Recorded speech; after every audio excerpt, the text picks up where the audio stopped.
Hello and welcome to the Osteoarthritis Action Alliance Lunch and Learn webinar for March 16th, 2022. Our presenter today is Katie Huffman. Katie has a master's in gerontology and has worked at UNC's Thurston Arthritis Research Center for 3.5 years. She serves on the research team of Dr. Kelly Allen and is the Director of Education and Outreach for the Osteoarthritis Action Alliance. In her role with the Osteoarthritis Action Alliance, Katie has acted as the project manager for the OACareTools Companion Resource Development Initiative. Katie's presentation today is entitled OACareTools Resources for Healthcare Providers, Employers, and Adults with OA. Thanks, Julie. Some of you may remember in February of 2020, I don't know, maybe not. That was certainly a long time ago and a lot has happened since then. But at that time, I presented a lunch and learn called OACareTools, Engaging Primary Care Providers in Osteoarthritis Prevention and Management. And I concluded that presentation with a slide titled Next Steps, where I outlined the OA Action Alliance's desire to develop new patient resources, companion pieces for providers, and videos to further enhance the provider education toolkit.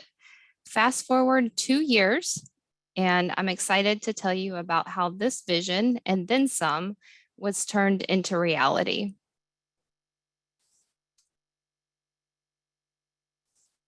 The purpose of today's talk is to provide an overview of the OACareTools Companion Resource Development Initiative and to preview the new resources available on the OA Action Alliance website for healthcare providers, employer representatives, and adults and employees with osteoarthritis, or OA.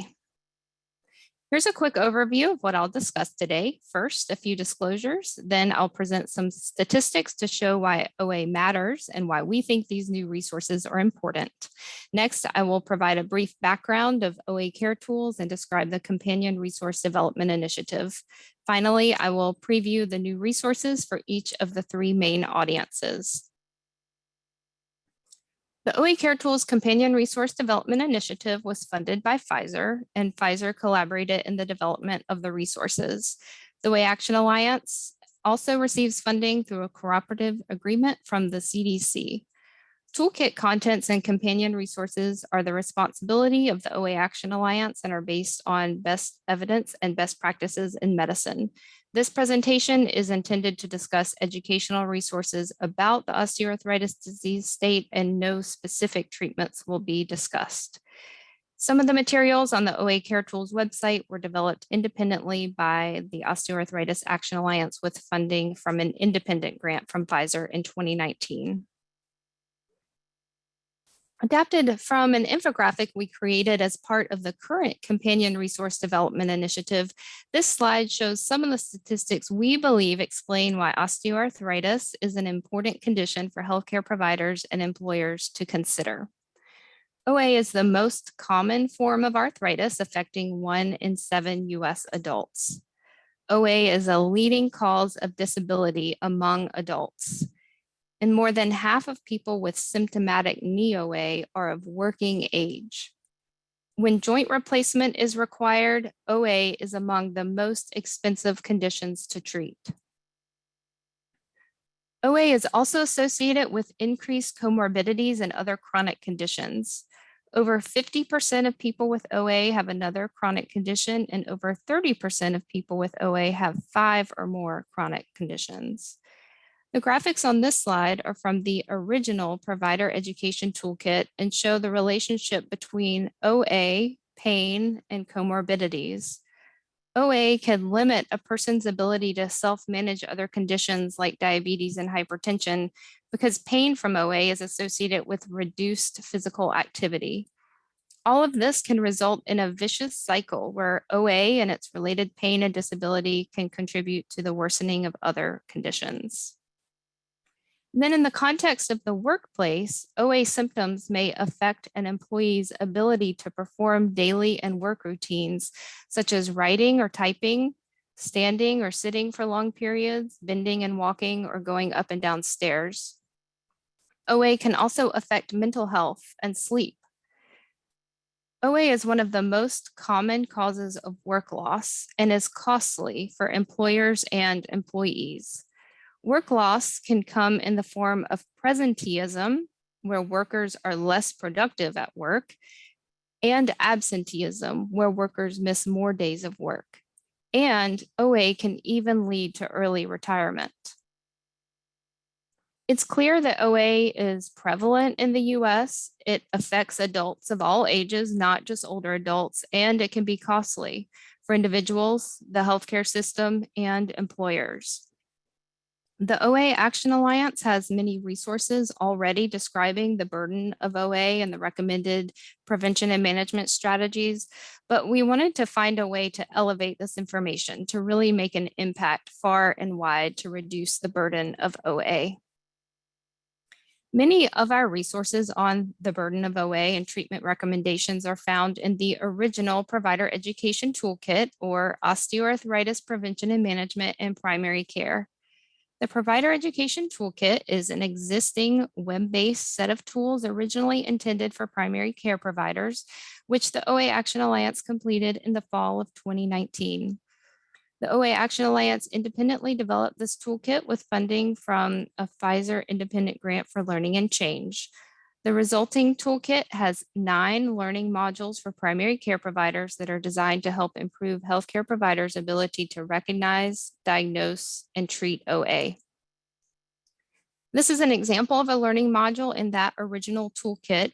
You can see it provides a lot of information, but providers have to take the time to read it and distill the information. Former stakeholders had requested we break that information down and enhance these learning modules with multimodal resources such as videos, infographics, action briefs, and PowerPoints.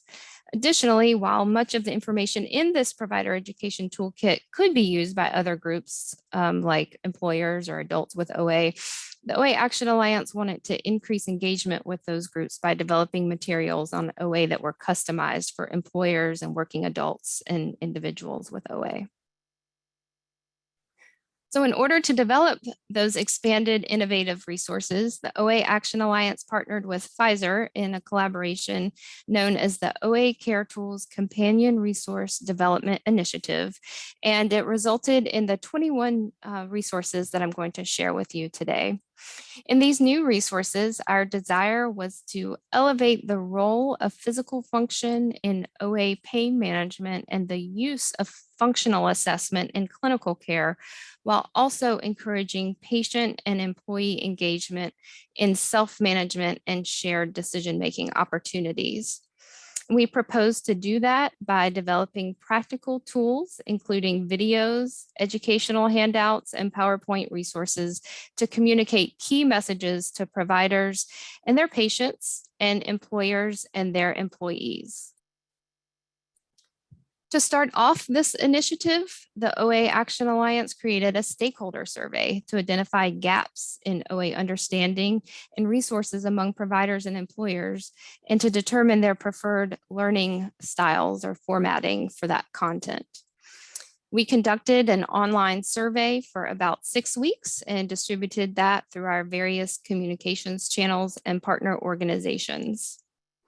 We received a total of 146 survey responses and went through those results pretty carefully to learn what resources providers wanted for themselves and their patients, and what resources employer representatives wanted for themselves and their employees. The most surprising result from the healthcare provider survey was that providers were less interested in information on OA for themselves and instead preferred tools to help them assess patients' OA symptoms and functional abilities, as well as resources to help them engage their patients in OA self-management activities like weight loss, physical activity, and education. Functional assessments were also actually ranked as a top gap in OA care, and providers were looking for quick and easy tools and guidance on what performance measures are recommended. Considering results from the employer survey, it was clear that employers too had an interest in resources on OA that improve employee health and functioning. While some of the preferred resources for employers would serve the purpose of educating about OA, similar to the healthcare providers, employer representatives were interested in materials for themselves and their employees that focus more on reducing the impact of OA on employees' work and personal lives. Next, the OA Action Alliance convened an expert advisory panel to help interpret the results of the gap analysis survey and recommend direction for our content development. Our 7 experts ranged from a variety of healthcare professionals to researchers, and we included 1 representative of the employer sector. Many of those 7 stakeholders went on to be involved in writing and editing and even recording some of the 21 resources. We used the gap analysis survey results and feedback from the expert panel to develop this matrix of proposed resources organized by topic area, format, and audience. From there, we got to work putting together the content for the resources. It took us about a year to develop and design the 21 resources, and we created a new section on the OA Action Alliance website where the resources are housed. This is a model of the new OACareTools landing page. The OACareTools Companion Resource Development Initiative has allowed us to expand OACareTools so that now, in addition to the original Provider Education Toolkit or 9 learning modules, we have these additional resources for healthcare providers, employers, and adults and employees with OA. These resources can all stand alone or be used in combination with each other. Each audience has a landing page where their relevant resources are housed. So if I click on healthcare providers, it takes me to this landing page. Our message to healthcare providers is that they can help reduce the burden of OA by expanding their knowledge of OA and its management, using functional assessments in their practice, sharing resources with their patients, and promoting injury prevention strategies. And now I'm just going to briefly highlight the resources included for healthcare providers. Starting with the resources that inform providers about the clinical management of OA, this infographic shown on the left interprets recommendations from the 2019 ACR guidelines for the management of hand, hip, and knee OA. And the video at right, developed and recorded by a pharmacist, explains the analgesics recommendations from the 2019 ACR guidelines. These next 2 resources support healthcare providers in engaging patients in conversations about OA self-management strategies. The Exercise RX for Arthritis resource provides guidance related to helping patients with OA create a joint-friendly physical activity program. It has a patient-facing resource and worksheet that can be used alongside it, and I'll show that to you in a few minutes. And then this is one of the 2 PowerPoint presentations we created as part of this project. The idea was that these presentations could be delivered by healthcare providers to their peers or learners in settings such as grand rounds, medical school lectures, or in their clinic staff meetings. The presentations can also be used for self-study. This particular presentation, called Engaging Patients in OA Management Strategies, highlights self-management strategies for OA and provides an example framework to help providers support their patients' lifestyle changes. And it does include a speaker guide. Another topic area for healthcare providers is functional assessments. At left is an action brief, which describes the role of functional assessments in OA care, and it provides some example measures that can be used.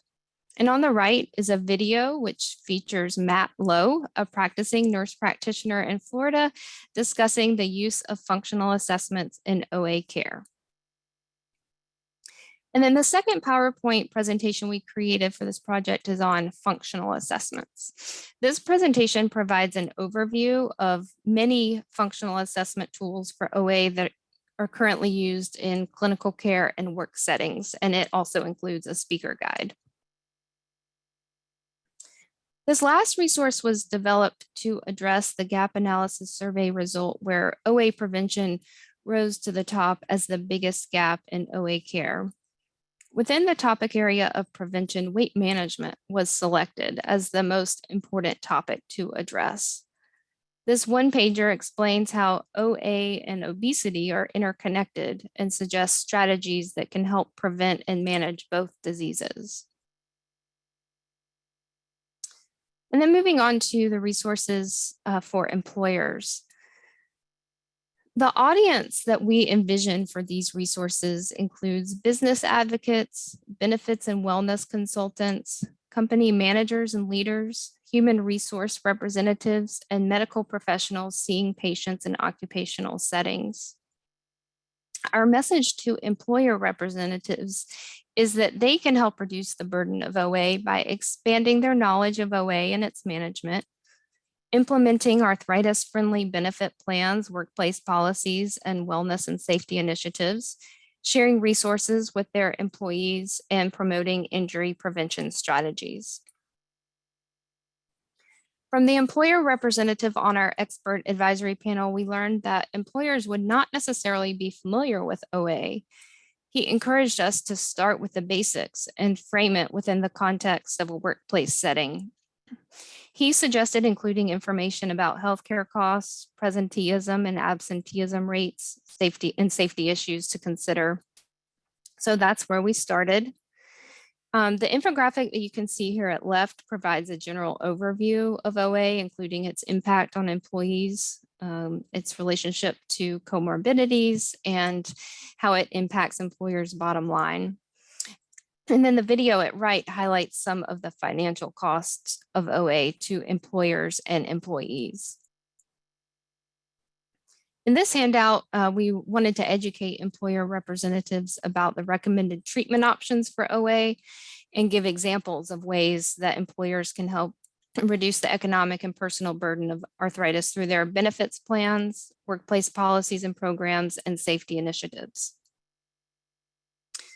And then we included all three of the functional assessment resources on the employer landing page for the attention mostly of occupational health providers. So we have the action brief, the video, and then the PowerPoint with speaker guide. On the topic of OA prevention for employer representatives, we include the OA and weight infographic I described earlier, which you can see on the right. And we also created a video on OA prevention shown at left, which provides a public health approach to OA prevention. So it describes the importance of injury prevention and weight management as strategies for preventing OA, and then the video suggests some actions to help reduce the risk of developing OA for all age groups. And then moving on to the resources for adults and employees. Our message to this audience is that even though OA symptoms may affect their mobility, quality of life, and ability to perform daily activities and work routines, there are things that can help adults manage OA. And we encourage them to explore our materials to find information on understanding their condition and managing their symptoms at home and work. First, we have the work-related resources. And the two resources here on the screen are actually meant to accompany each other. First, there's the video shown at left, which describes how joint pain and other OA symptoms can impact work tasks and daily activities. And it includes a few tips for managing OA in the workplace. And then the postcard on the right describes OA signs and symptoms and includes some more tips for managing OA at work. And the idea for this set of resources was that the video might be playing in a workplace lobby area or lunchroom, and the postcard could be posted nearby for employees to take with them. This resource is designed as a poster that can be hung in a break room or other common area or in an occupational health office, and it informs employees about what OA is and how it can be managed in the workplace. And here's some self-management focused resources, and these are relevant for all adults with OA, regardless of employment status. And the ones on this slide are another set. First, the handout on the left describes resources and programs available for adults with OA to support physical activity, weight management, managing pain, self-care, social support, and medical care. And then the video on the right dives a little deeper into evidence-based programs describing physical activity and self-management education programs that may be available in the community. This infographic describes strategies that can help adults manage their joint pain regardless of how they spend their day. And this resource was designed to describe the recommended OA treatment strategies for adults, and then go a little further by considering how people spend their day, whether that's mostly seated, standing or walking, or doing heavy labor. And then we included some strategies for each of those types of lifestyles. This resource has information on the front explaining how adults with OA can get started with a joint-friendly physical activity plan. And then on the back is a worksheet where they can do some goal setting around physical activity. And this is the resource I mentioned earlier, which could be used as a companion to the provider's Exercise RX for Arthritis handout. And this video is one of my favorite resources that we developed during this project. It features Rhoda, a patient with OA, and Dr. Nelson, a rheumatologist, talking about strategies for managing OA and improving function at home and at work.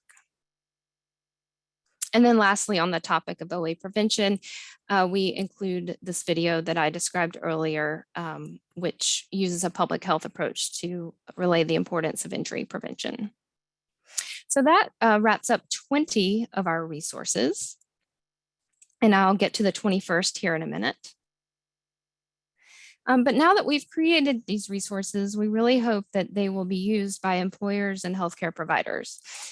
So using comments we'd heard on the original provider education toolkit, and then reviewing input from our gap analysis survey and getting recommendations from our expert advisory panel, as we developed the topics and content for the resources, we had in mind how they might be used in practicality. For employers, we envisioned they might, as I've described earlier, they might play the videos in common areas and display print resources nearby. They might distribute the employee resources at a health fair, or display posters or handouts in break rooms or in the occupational health office if they have one.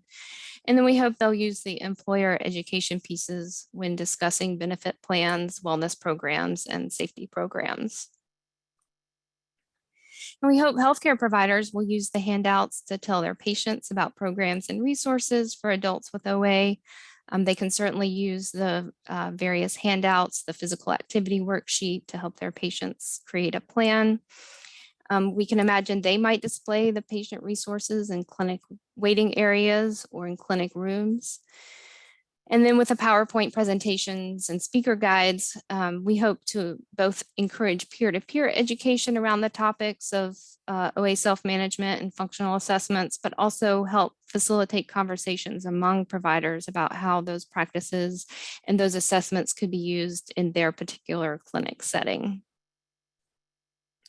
We launched these new resources in early February, and we are grateful to our many friends and partners for their efforts to promote them alongside our efforts. And to help with our partners' promotional efforts, we developed a media kit. You can see this purple button. It's at the bottom of the Toolkit homepage, and it takes you to our media kit. And that features ready-made Facebook, Instagram, LinkedIn, Pinterest, Twitter graphics. We have pre-drafted social media posts and approved language for newsletters, emails, websites, and you can see a couple of the sample social media graphics here on this slide. And then the 21st resource is a brochure that describes the contents of these new resources. So we hope that this can be used as a promotional tool as well. This brochure could be handed out at professional conferences, meetings, or other settings where groups of employers or healthcare providers might be gathered. It can also be shared with patients and employees to encourage them to go to the site and use the resources. We hope that you will leave today's presentation thinking of at least one person or one organization that might benefit from knowing about these resources. And we hope you'll help us spread the word. Send them a link or post about it on your social media pages. We really appreciate your partnership and your support to help get this information out to the people who might be able to use them. So that's the end of my presentation. I'm happy to answer any questions you might have about these new resources. Thank you, Katie. It was really wonderful to see how thorough you all were with your process and just everything that went behind the OACare tool development. It's really great. We do have time for a couple of questions. And just a reminder, anybody can type a question that you have into the chat box at any time.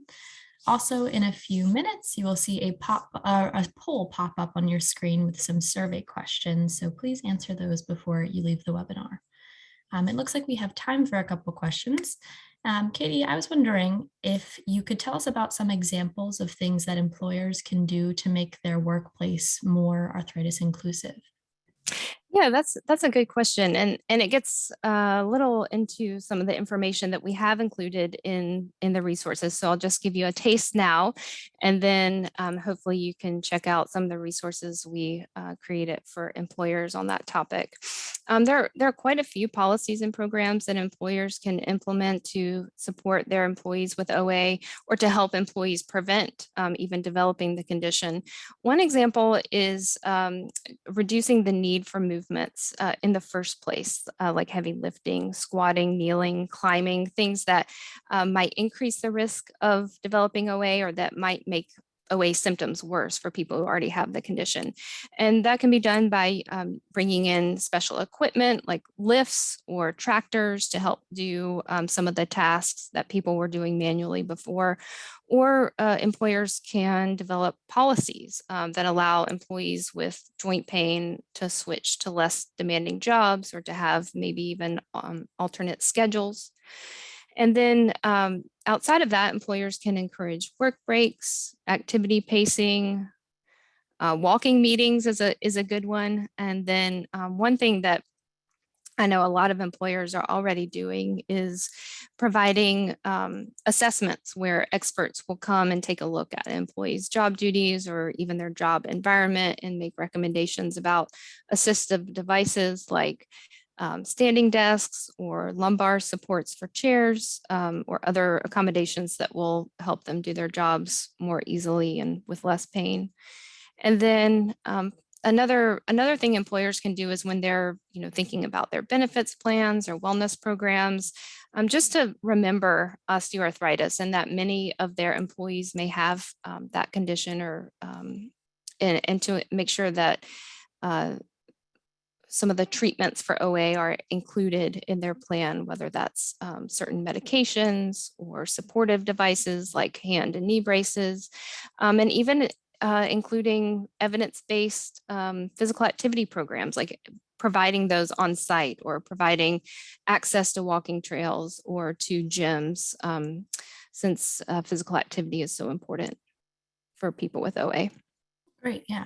And I think just a follow up to that quickly, a lot of that, what you were talking about sounded like it would be pretty transferable to the at-home workplace. Do you think there's anything else, as we've transitioned to working at home that you would suggest maybe as just a once over for employers? Yeah, I think probably at home, it may even be more important to provide assessments for employees or to provide an allowance even for them to get equipment that might make them more comfortable at home. I have to be honest for myself, I sit a lot more when I'm in my home office than when I'm in my employer's office space. And it's painful. So I think, even having a chair or desk at home that provides me the same comfort that I have at work. And having encouragement from an employer to, make time in my day to be physically active, or encouraging employees to set reminders for themselves to stand up periodically. Yeah, I think even, working at home, it might be even more important to encourage employees to be comfortable and to move more and take less, worry less about their pain. Yeah, I think that's something we can all relate to, and I appreciate your perspective on it. But with that, I think that's everything we have for today's presentation. Again, if you all could just make sure that you use the poll that's going to be launched onto your screen right now, that would be great. And please join us next month for our April 20th Lunch and Learn featuring Nick Burzik from the Osteoarthritis Action Alliance, who will present on how climate change may affect the PA guidelines in the future. Thank you very much and have a great rest of your day.